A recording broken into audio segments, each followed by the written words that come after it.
I've been thinking a lot about self-interest lately. A lot of people will only do the right thing if it is in their own self-interest. And I have to be honest with you, I have a problem with that. I do not like appealing to people's self-interests. I think that if there is a good thing to be done for another human being, regardless of whether or not it benefits you in any way beyond the doing of the good thing, it shouldn't matter. But unfortunately, that is not the world we currently live in. And we're seeing right now a lot of red states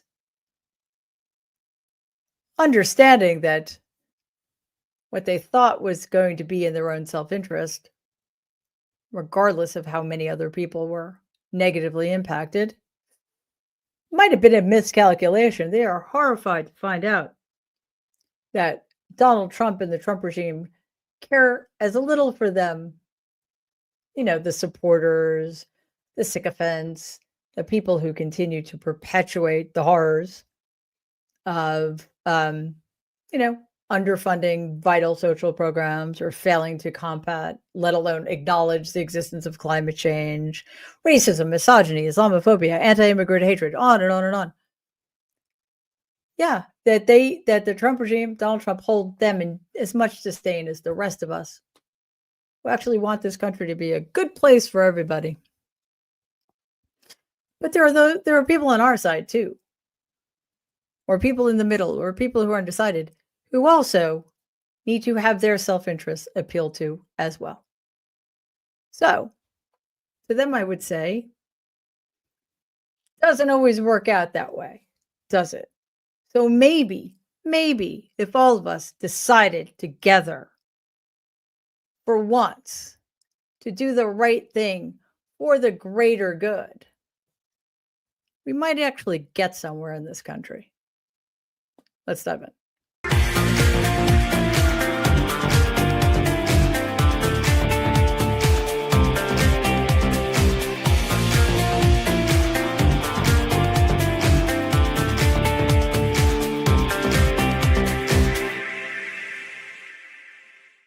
Good evening, everybody. Welcome to tonight's episode of Marriage Up Live. It is great to be here with you. And here is my undisclosed location. Some of you may recognize the background. Fresh flowers have been provided. I expect lots of comments about them. I had nothing to do with it. It's a nice surprise. Anyway, it's good to be back here. As I said, it's good to be with you. Donald held a cabinet meeting today where he and the rest of his regime continued to spread just blatant lies about essentially everything that was discussed. So I want to start with China and tariffs. Yesterday, Donald claimed that trade talks with China were happening, but China denied those claims. So pop quiz. Who do you believe, China or Donald? So China is saying that there are no active discussions on tariffs happening between China and the United States. And Donald was asked about these trade talks, and here's what he had to say. A question on China. Can you clarify with whom the U.S. is speaking with China? They're saying it's fake news that trade talks are happening. Well, they had a meeting this morning, so I can't tell you. It doesn't matter who they is. We may reveal it later, but they had meetings this morning, and we've been meeting with China. And so I think you have, Jeff, as usual, I think you have your reporting wrong. They, that is, first of all, is that a pronoun that can be safely used in this country anymore, Donald? Also, may reveal what? I mean, you seem not to know anything that's actually going on here. And it's got to be a burden spinning all those lies, just keeping all those plates spinning. Lie upon lie upon lie. It gets very difficult to suss out anymore what the threat is and how to make sure that your lies are believable, because that sounded to me like complete and utter nonsense. When he talks about being secretive, or we'll see what happens, or I can't say right now, or we'll find out. It just means he doesn't know or he's lying to your face. Donald's Fantasyland carried over to a press conference later, and he once again lied about the price of gas and those antiquated things once known as groceries. Take a look. You know, if you look at what happened, everyone said, oh, I said I was going to get prices down. I did. Energy just hit $1.98 in a couple of states. It's way down. Energy's down, and we're about $64 a barrel. When I came in, and we were looking at $89, $90, $95. And by the way, that helps us solve the war, too. Having those energy prices is a big incentive for Russia to also agree with solving the war problem. Groceries are down. When I was with you 2 months ago, you were complaining about eggs. I said I just got here. I was here for about a week when the press started saying about eggs have gone through the roof. I said I just got here. Tell me about eggs, and they happened. They went through the roof, and you couldn't get them.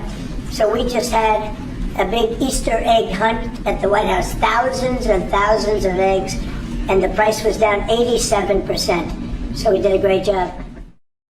Oh, yeah, you did a great job. And the only reason Donald says that he's doing a great job is because nobody else will. He literally has to say it to himself. It's like patting yourself on the back. It's embarrassing. And also, just eggs are very expensive right now. And the fact that the White House used taxpayer dollars to use an obscene amount of money to buy very expensive eggs that would then be wasted in an Easter egg hunt or an Easter egg roll or whatever it's called, just shows you where his priorities are. The truth is very clear. Despite Donald's spin and his lies and his fabrications, prices are not in fact down. I want to break down some numbers for you. No state had an average gas price below $2.70 per gallon on Wednesday, and this is according to data from AAA. Average grocery prices in March were up about 0.49% from February, and that's according to Federal Consumer Price Index data. In March, this national average price of eggs hit a record high of $6.23 per dozen, according to Federal Reserve Bank data. And again, $6.23 per dozen, that's a lot of money. And they spent taxpayer dollars buying hundreds, if not thousands of dozens of eggs to be wasted, not to be used to feed the American people. So Americans are still suffering at the gas station, at the grocery store.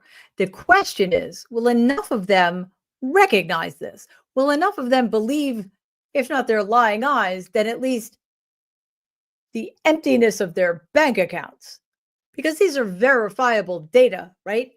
1 month, things were cheaper, and the next month they were more expensive. That should be something everybody should be able to understand. Donald was also questioned as to why he wasn't putting more pressure on Russia in the wake of recent brutal attacks against Ukraine. Again, a reminder, a sovereign nation that Russia illegally invaded over 3 years ago. This is what Donald had to say about that. Why are you not putting more pressure on Russia? I know a lot of Europeans... Putting a lot of pressure. You don't know what pressure I'm putting on Russia. They're dealing. You have no idea what pressure I'm putting on Russia. We're putting a lot of pressure. Can you maybe tell us that? We're putting a lot of pressure on Russia, and Russia knows that, and some people that are close to it know, or he wouldn't be talking right now. The Prime Minister understands that better than anybody. He wouldn't be talking right now. He's talking, and we're putting a lot of pressure. I think he wants to make a deal. We're going to find out very soon, but it takes two to tango. And you have to have Ukraine want to make a deal too, and they're being hit very hard. And I do believe they want to make a deal. Donald has never, and by never I mean never, put pressure on Russia. How do you put pressure on the head of a country who has you in his back pocket and holds you on a very tight leash? That is not how that works. Donald does Putin's bidding. He has always done Putin's bidding. And we know this for many reasons, but one of the main reasons is because of how he continues to mischaracterize the origins of this war and who is the aggrieved party, and what is going to be required for a so-called peace deal. So let's talk about the kind of pressure Donald is pretending that he's putting on Russia. Yesterday, Russia pounded Ukraine with an hours-long barrage of missiles and drones. At least 12 people were killed during this attack. While Donald has never stood up to Putin publicly, he did show disdain for the violence. I guess he only likes violence when he's the one committing it. Now, this comes amid attempts, half-hearted, half-baked, insincere attempts by the United States to negotiate a ceasefire. Here's what Donald posted, quote, "I am not happy with Russia's strikes on Kyiv. Not necessary and very bad timing. Vladimir, stop. 5,000 soldiers a week are dying. Let's get the peace deal done." Unquote. You're not happy? It's bad time. Is there a good timing? Just curious. Is there good timing to launch a bomb attack on innocent civilians, especially innocent civilians in a country who've been illegally invaded? Is there a better time for that? I guess not, if it's going to interfere with your absolutely absurd and insulting attempts at a peace deal, which is just code for giving Russia anything it wants. I mean, I don't know if it's possible for Vladimir Putin to feel more empowered than he does now because of Donald's absolutely pathetic, weak stance here. I don't know if it's possible for Vladimir Putin to feel any more emboldened than he does to hold out for what he requires from a so-called peace deal. And let's be very clear what that is. Putin wants not just to keep all of the territory in Ukraine that he has already stolen, he wants the whole country. And Donald Trump will stand by and allow that to happen. That is how much pressure he is putting on Vladimir Putin. So while Donald's foreign policy is terrifying and dangerous, it pales in comparison to his recent moves on immigration. Things are already incredibly tragic for the wife and family of Kilmar Abrego Garcia, the man who was illegally detained and deported by Donald to El Salvador. His home address where his wife and children live was just doxed, forcing them to leave their home for a safe house to ensure their well-being, the well-being of Abrego Garcia's wife and 3 children, while he remains illegally incarcerated in an El Salvadoran gulag because of a clerical error that the Trump regime will not admit to and will not reverse. That's what's going on. This was the result of the Department of Homeland Security sharing a protective order from 2021 that prominently featured Abrego Garcia's wife's address to the department's 2.4 million followers on Twitter. This is government-sanctioned terrorism against one family who has already been terrorized by a government that is trying to prove a point. And what is that point? None of us is safe. None of us has due process. And none of us has any recourse. If you push back, if you try to fight back, well, guess what? We are going to sick our brown shirts on you. We are going to make sure that you don't even feel safe in your own home. That's where we are right now. The Abrego Garcia family isn't the only family being ripped apart by Donald's cruel and despicable immigration tactics. They've extended their cruelty further to Mahmoud Khalil, the man illegally detained by ICE, for his role, seriously, in very simple role in pro-Gaza protests at Columbia University. Pro-Gaza protests, not anti-anything protests, except unless, you take the leap and say that if you're pro-Gaza in the context of what has been happening between Israel and Gaza, you are against genocide. And who of us isn't? ICE authorities denied an urgent request by Mahmoud Khalil to be temporarily released from detention while remaining under strict monitoring so he could attend the birth of his first child. But his wife, Noor Abdallah, delivered their son on Monday in New York without Mahmoud present. He was instead forced to experience part of the birth during a phone call. There is no humanity being shown to these people, despite the fact that their rights have been abrogated, despite the fact that they are being treated so cruelly, because, let's make no mistake here, there is no humanity in the Trump regime. It is delusional to expect better of people who are incapable of better and who are capable only of worse. So it's also important to keep in mind that one of the ways in which the Trump regime has been keeping the Abrego Garcia case at the forefront is to continue to attack this innocent man with false allegations, including the worst of them, that he is a terrorist. There are terrorists in this scenario. There are domestic terrorists in this scenario. And they are Donald Trump and everybody who plays a role in his government. States are starting to fight back against Donald and his chaotic policies. A dozen U.S. states are suing to stop Donald's reckless and insane tariff policy.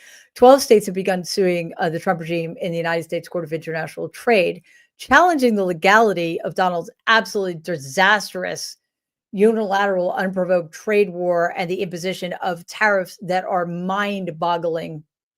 Watch this report from KGW News 8 from Oregon, which is one of the states suing. Today's filing in the U.S. Court of International Trade is just the beginning of what will likely be a long legal process. On Wednesday, Oregon Attorney General Dan Rayfield announced he's challenging the Trump administration over tariffs. Rayfield and 11 other AGs argued the tariffs are illegal and causing economic chaos. Some other companies say they can pass on that cost. I cannot. Pat Hubble is the owner of Brooklyn Pharmacy in Portland. It's been open since 1897, one of the many local businesses already seeing an impact because of the tariffs. Pharmacy drug inventories contain about 60% or more of medications that are purchased outside this country. My pharmacy, probably about 80%, really high percentage. The lawsuit states that the president, quote, has no authority to impose tariffs as he has done, and the court should declare that they are not in force as these tariffs are, quote, unlawful. Yeah, the lawsuit argues that only Congress has constitutional authority to impose tariffs. This is true. It's in the Constitution, which, Donald would know if he'd read it. But here's the problem. Congress, the fascist Republicans in Congress, have abdicated their constitutional duties here. So if they don't have a problem with this, I'm not entirely sure what we can do about it. I mean, I'm glad these lawsuits are taking place. That's true. But Congress would need to seize back its power. And the fascist Republicans in Congress seem to have no interest in doing so, no matter how detrimental to their own constituents this might be. State officials say that tariffs have caused economic chaos, with Arizona Attorney General Chris Mays labeling the tariff policy as insane. We're hearing that word a lot, aren't we? Maybe because they're insane. And he's emphasized its economic recklessness and illegality. Yeah, because it's both reckless and illegal. However, we kind of need our third co-equal branch of government to stand up and act as a check and balance on an out-of-control executive branch that it has empowered by ceding its own authority. So while these states target Donald has a new Democratic target of his own. We all know that Donald likes to come for his enemies politically, legally, or verbally, on his failing social media platform because he's such a wordsmith. But his recent attack is directly on Democrats and their online donation platform, ActBlue. Donald plans to sign a presidential memorandum directing federal agencies to investigate and address potential foreign contributions to U.S. elections through ActBlue under Attorney General Pam Bondi. this is not going to go well. This comes in the wake of Republicans like Representative Byron Style alleging that ActBlue's donor verification processes are insufficient to prevent foreign donations, prompting scrutiny of the platform. ActBlue, however, claims compliance with all federal and state laws, including touting recent enhancements to its security and verification processes that reject high-risk and foreign-funded transactions. At the end of the day, the memorandum is a politically motivated attack on grassroots funding efforts, but ActBlue is standing strong, as they should. In an email to Democrats, ActBlue CEO Regina Wallace-Jones wrote, quote, "Nothing will deter or interrupt ActBlue's mission and work to enable millions of Americans to participate in our democracy. There is an ongoing and persistent effort to weaken the confidence of the American people in what's possible. This is the next version of the big lie," unquote. This requires us to remain vigilant and, just let's focus on what matters. And that is continuing to keep sites like ActBlue viable.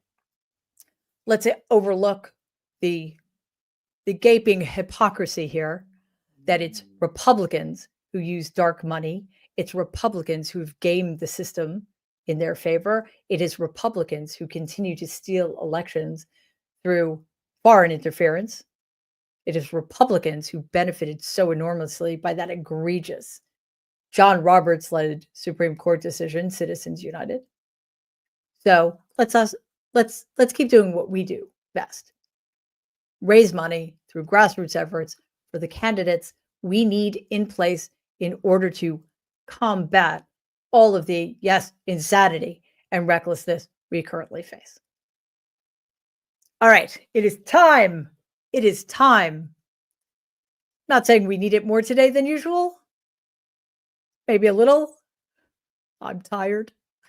But for Emotional Support Moment, we have something special. Earlier this week, we asked you to send in photos and videos of your protest experiences over the weekend. You guys did not disappoint us. This is awesome. So I want to take a look. First up from Beth A.